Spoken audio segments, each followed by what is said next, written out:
जय श्री कृष्णा। राधे राधे। कार्तिक माह महात्म्य का तीसरा अध्याय।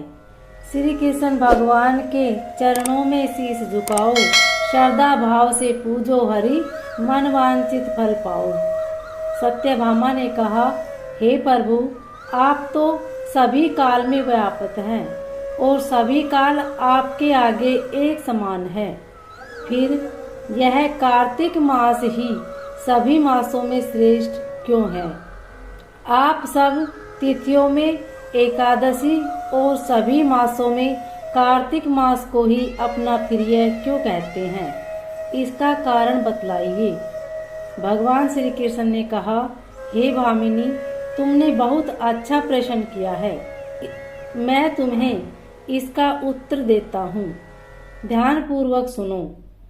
इसी प्रकार एक बार महाराज बैन के पुत्र राजा पृथु ने प्रश्न के उत्तर में देवऋषि नारद से प्रश्न किया था और जिसका उत्तर देते हुए नारद जी ने उसे कार्तिक मास की महिमा बताते हुए कहा, हे राजन, एक समय शंख नाम का एक राक्षस बहुत बलवान एवं अत्याचारी हो गया। उसके अत्याचारों से तीनों लोकों में त्राही त्राही मच गई। उस शंखासुर ने स्वर्ग में निवास करने वाले देवताओं पर विजय प्राप्त कर इंद्र आदि देवताओं एवं लोकपालों के अधिकारों को छीन लिया। उससे भयभीत होकर समस्त देवता अपने परिवार के सदस्यों के साथ सुमरु पर्वत की गुफाओं में बहुत दिनों तक छिपे रहे। तत्पश्चात वे निश्चित होकर सुमेरु पर्वत की गुफाओं में ही रहने लगे। उधर जब शंखासुर को इस बात का पता चला कि देवता आनंद पूर्वक सुमेरु पर्वत की गुफाओं में निवास कर रहे हैं, तो उसने सोचा कि ऐसी कोई दिव्य शक्ति अवश्य है जिसके प्रभाव से अधिकारहीन यह देवता अभी भी बलवान है। सोचते सोचते वह इस निर्णय पर पहुंचा कि वेद मंत्रों के बल के कारण ही देवता बलवान हो रहे हैं।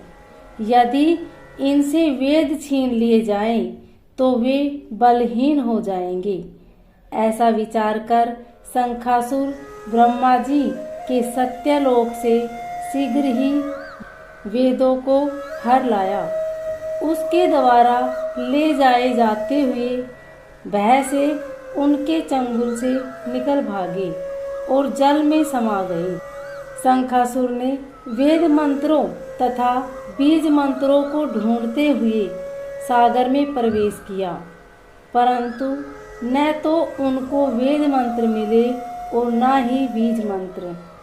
जब शंखासुर सागर से निराश होकर वापस लौटा, तो उस समय ब्रह्मा जी पूजा की सामग्री लेकर सभी देवताओं के साथ भगवान विष्णु की शरण में पहुँचे और भगवान को गहरी निद्रा से जगाने के लिए गाने बजाने लगे और धूप गंध आदि से बारंबार उनका पूजन करने लगे। धूप दीप नैवेद्य आदि अर्पित किए जाने पर भगवान की निद्रा टूटी और वह देवताओं सहित ब्रह्मा जी को अपना पूजन करते हुए देखकर बहुत प्रसन्न हुए तथा कहने लगे, मैं आप लोगों के इस कीर्तन एवं मंगलाचरण से बहुत प्रसन्न हूँ। आप अपना अभीष्ट वरदान मांगिए, मैं अवश्य प्रदान करूँगा। जो मनुष्य आजीवन शुक्र की एकादशी से देवोत्थान एकादशी तक ब्रह्म मुहूर्त में उठकर मेरी पूजा करेंगे, उन्हें तुम्हारी ही भांति मेरे प्रसन्न होने के कारण सुख की प्राप्ति होगी।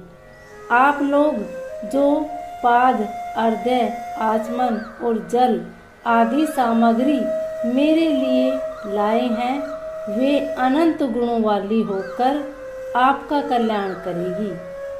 शंखासुर द्वारा हरे गए संपूर्ण वेद जल में स्थित है। मैं सागर पुत्र शंखासुर का वध करके उन वेदों को अभी लाए देता हूँ। आज से मंत्र, बीज और वेदों सहित मैं प्रतिवर्ष कार्तिक मास में जल में विश्राम किया करूँगा। अब मैं मत्स्य का रूप धारण करके जल में जाता हूँ। तुम सब देवता भी मुनीश्वरों सहित मेरे साथ जल में आओ।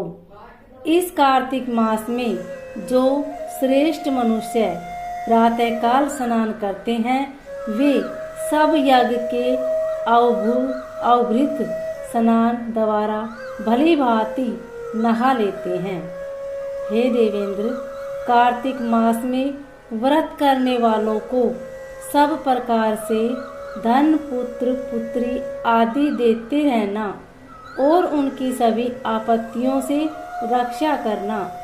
हे धनपति कुबेर, मेरी आज्ञा के अनुसार तुम उनके धन धान्य की वृद्धि करना, क्योंकि इस प्रकार का आचरण करने वाला मनुष्य मेरा रूप धारण करके जीवन मुक्त हो जाता है। जो मनुष्य जन्म से लेकर मृत्यु पर्यंत विधि पूर्वक इस उत्तम व्रत को करता है वह आप लोगों का भी पूजनीय है। कार्तिक शुक्ल पक्ष की एकादशी तिथि को तुम लोगों ने मुझे जगाया है, इसलिए यह तिथि मेरे लिए अत्यंत प्रतिदायनी और माननीय है। हे देवताओं, यह दोनों व्रत नियम पूर्वक करने से मनुष्य मेरा सानिध्य प्राप्त कर लेते हैं। इन व्रतों को करने से जो फल मिलता है वह अन्य किसी व्रत से नहीं मिलता। अतः प्रत्येक मनुष्य को सुखी और निरोग रहने के लिए कार्तिक महात्म्य और एकादशी की कथा सुनते हुए उपयुक्त नियमों का पालन करना चाहिए। तो उम्मीद है आपको यह कथा अच्छी लगी होगी। अगर अच्छी लगे तो वीडियो को लाइक, शेयर, सब्सक्राइब जरूर करें। कमेंट में ओम नमो भगवते वासुदेवाय अवश्य लिखें। जो मेरी इस वीडियो को लाइक, शेयर, सब्सक्राइब करें, भगवान उसकी हर मनोकामना पूरी करें। धन्यवाद।